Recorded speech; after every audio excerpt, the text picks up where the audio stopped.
Hello everyone, it's Miss Hinde-Taylor ready to read chapter 4 of Half a King. So picking up from where we left off in chapter 3, Prince Yarvi has found out that his brother and his dad, the king and heir to the throne, have been killed by a rival country and therefore he is now king. But Yarvi wasn't really expecting to ever become king. He was in training to become something called a minister. Last chapter, Yarvi had to go into a training square, so he had to kind of prove himself in front of his men. But Yarvi, because of his crippled hand, isn't a very good fighter, so he had to use his wits and cunning to overthrow his last opponent. Anyway, so we pick up at chapter 4, entitled Between Gods and Men. Mother Sun and Father Moon, shine your gold and silver lights upon this union between Yarvi, son of Laithlin, and Isurin, daughter of Odin. The towering statues of the 6 tall gods glowered down with pitiless garnet eyes. Above them, in niches ringing the dome of the ceiling, the amber figures of the small gods gleamed, all judging Yarvi's worth and no doubt finding him as horribly wanting as he did himself. He curled up his withered hand and tried to work it further into his sleeve. Everyone in the gods' hall knew well enough what he had at the end of his arm, or what he hadn't. Yet he tried to hide it. Mother Sea and Father Earth, grant them your... excuse me as I drop the book. Harvest and your bounty, send them good weather luck and good weapon luck. In the centre of the hall, the black chair stood upon its days. It was an elf relic from the time before the breaking of God, forged by unknown arts from a single piece of black metal, impossibly delicate and impossibly strong, and countless years had left not a single scratch upon it. Seat of kings, between gods and men, far too high for such a wretched thing as Yarvi to sit on.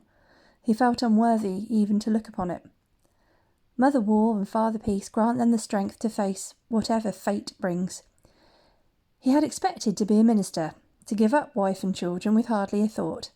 Kissing the aged cheek of Grandmother Wexen when he passed the test was the closest he had hoped to come to romance. Now he was to share his life, such as it was, with a girl he hardly knew. Isurin's palm was clammy against his, sacred cloth wrapped about their clasped hands to make a clumsy bundle. They gripped each other and were tied together and pressed together by the wishes of their parents and bound together by the needs of Getland, and still it felt as if there was an unbridgeable chasm between them. Oh, he who sprouts the seed, grant them healthy issue. Yarvi knew what every guest was thinking. Not a crippled issue, not a one-handed issue. He stole a glance sideways at this small, slight, yellow-haired girl who should have been his brother's wife. She looked scared and slightly sick, but who wouldn't, being forced to marry half a man? This was everyone's second best, a day of celebration mourned by all, a tragic compromise. Oh, she who guards the locks keeps safe their household. Only Brynjolf the prayer weaver was enjoying himself. He had spun one ponderous blessing for Isurin at her betrothal to Yarvi's brother, and now, to his delight if not hers, got the chance to construct a second. His voice droned on, exhorting tall gods and small gods to grant fertility in their fields and obedience in their slaves, and no one would have been surprised by a plea for regularity in the boughs next. Yarvi hunched his shoulders, swamped by one of the heavy furs his father used to wear, dreading the magnitude of Brynjolf's blessing at the wedding itself. Oh, she of the Ewer, pour prosperity upon this royal couple, upon their parents and their subjects, and upon all of Getland. The prayer weaver stepped back, smug as a new parent, his chin vanishing into the roll of fat beneath it. I shall be brief, said Mother Gundring, with the slightest knowing glance at Yarvi. He spluttered on a stifled laugh, then caught his mother's eye upon him, cold as the winter sea, and had no need to stifle another. A kingdom stands upon 2 pillars, spoke the old minister. We already have a strong king. No one laughed. Admirable self-control. Soon, God's willing, we will have a strong queen also. Yarvi saw Isurin's pale throat flutter as she swallowed. Mother Gundring beckoned forward Yarvi's mother and his uncle Odin, the one person who looked happy to be in attendance, to give their blessing by placing their hands upon the bundle. Then, with an effort, she lifted high her staff, tubes and rods of the same elf metal as the black chair gleaming, and called out, They are promised. So, It was done. Usurin was not asked for an opinion on the matter, and neither was Yarvi. It seemed there was little interest in the opinions of kings, certainly not of this one. The audience, 100 strong or more, served up restrained applause. The men, heads of some of Getland's greatest families, sword hilts and cloak buckles set with gold, beat approval on broad chests with heavy fists. On the other side of the hall, the women, hair glistening with fresh oil and their household keys hung on best jewel-lusted chains, tapped fingers politely in their scented palms. Mother Gundring unwrapped the sacred cloth, and Yarvi snatched free his good hand, sticky pink and tingling. His uncle seized him by the shoulders and said into his ear, "Well done," though Yarvi had done nothing but stand there and sing some promises he hardly understood. The guests filed out, and Brynjolf closed the doors of the hall with an echoing clap, leaving Yarvi and Usurin alone with the gods, the black chair, the weight of their uncertain future, and an ocean of awkward silence. Usurin rubbed gently at the hand that had held Yarvi's and looked at the floor. He looked at the floor too, not that there was anything so very interesting down there. He cleared his throat. He shifted his sword belt. It still hung strangely on him. He felt as if it always would. "I'm sorry," he said at last. She looked up, one eye shining in the heavy darkness. "Why are you sorry?" Then she remembered to add uncertainly, "My king?" He almost said, "That you'll have half a man for a husband, but settled for, that you're passed around my family like a feast day cup." "On feast day, everyone's happy to get the cup." She gave a bitter little smile. "I'm the one who should be sorry. Imagine me a queen."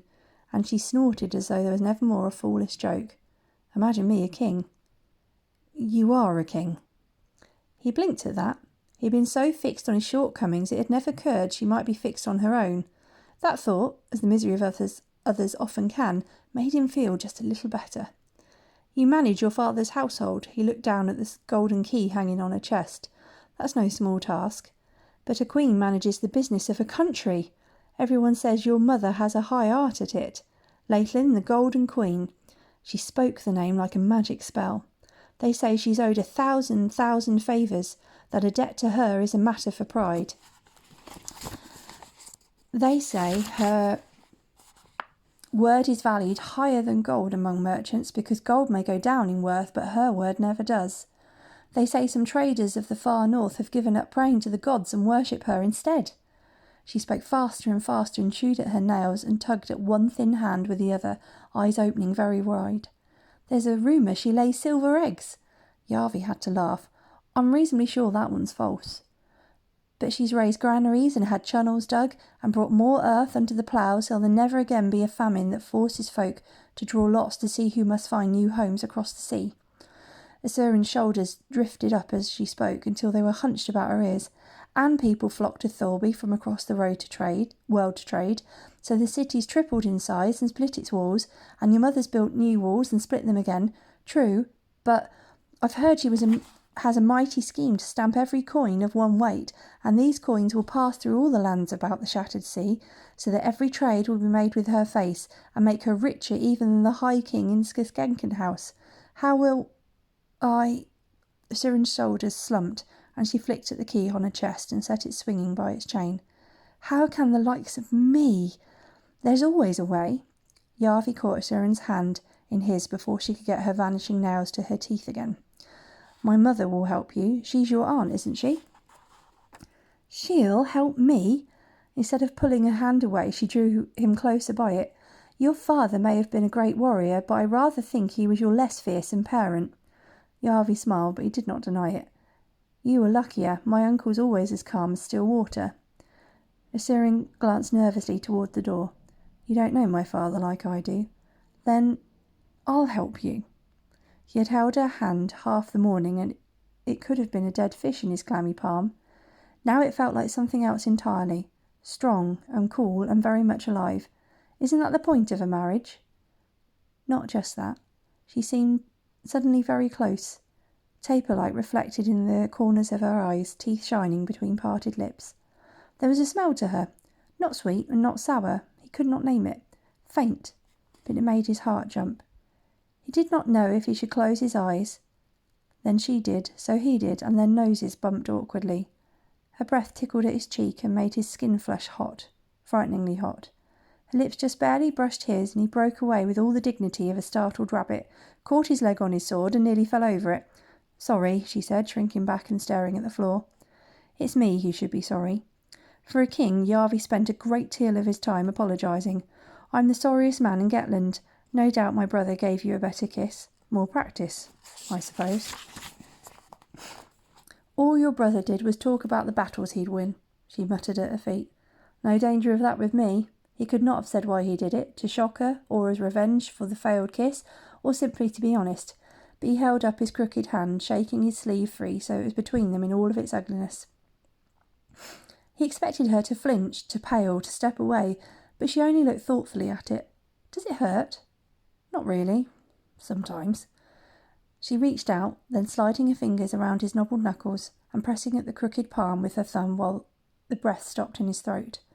No one had ever touched that hand as if it were just a hand, a piece of flesh with feelings like any other.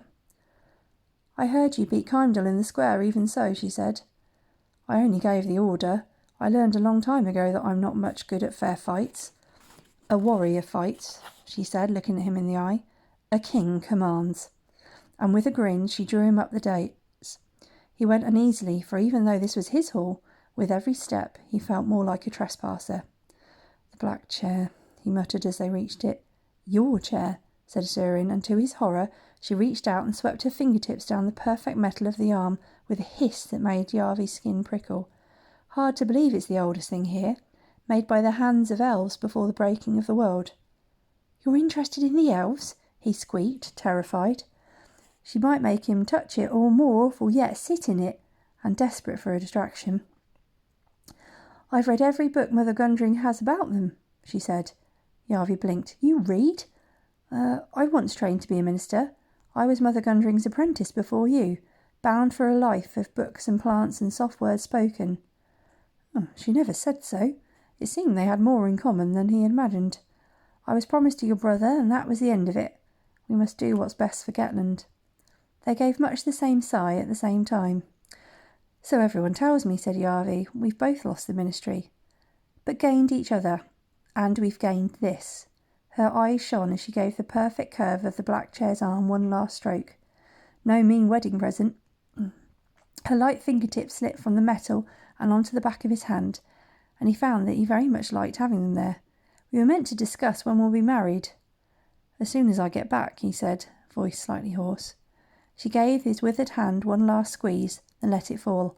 "I'll expect a better kiss after your victory, my king." As he watched her walk away, Yarvi was almost glad neither of them had joined the ministry. "I'll try not to trip over my sword," he called as she reached the doorway. She smiled at him over her shoulder as she slipped through, the daylight setting a glow in her hair. Then the door shut softly behind her, leaving Yarvi marooned on the days in the midst of all that silent space, his doubts suddenly looming even higher than tall gods above. It took a fearsome effort to turn his head back towards the black chair. Could he truly sit in it, between gods and men? He, who could hardly bring himself to touch it with his crippled joke of a hand? He made himself reach out, his breath coming shallow, made himself lay his one trembling fingertip upon the metal. Very cold and very hard, just as a king must be. Just as Yarvi's father used to be, sitting there with the king's circle on his furrowed brow, his scarred hands gripping the arms, the pommel of his sword never far out of reach. The sword that hung at Yarvi's belt now, dragging at him with its unfamiliar weight. "I didn't ask for half a son." And Yarvi shrank from the empty chair with even less dignity than when his father still sat in it. Not towards the doors of the God's Hall and the waiting crowd beyond, but away towards the statue of Father Peace, pressing himself to the stone and working his fingers into the crack beside the giant leg of the patron god of ministers. In silence, the hidden door sprang open, and like a thief fleeing the scene of the crime, Yarvi slipped into the blackness beyond. The citadel was full of secret ways, but nowhere so riddled as the God's Hall. Passages passed under the floor, inside its walls, within its very dome. Ministers of old had used them to show the will of the gods with the odd little miracle. Feathers fluttering down or smoke rising behind the statues. Once blood had been dripped on Getland's reluctant warriors as the king called for war. The passageways were dark and full of sounds, but Yarvi had no fear of them. These tunnels had long been his domain. He had hidden from his father's blazing anger in the darkness, from his brother's crushing love, from his mother's chill disappointment. He could find his way from one end of the citadel to the other without once stepping into the light. Here he knew all the ways, as any good minister should. Here he was safe. Okay, and that's the end of chapter 4. We will pick up next time. Stay safe.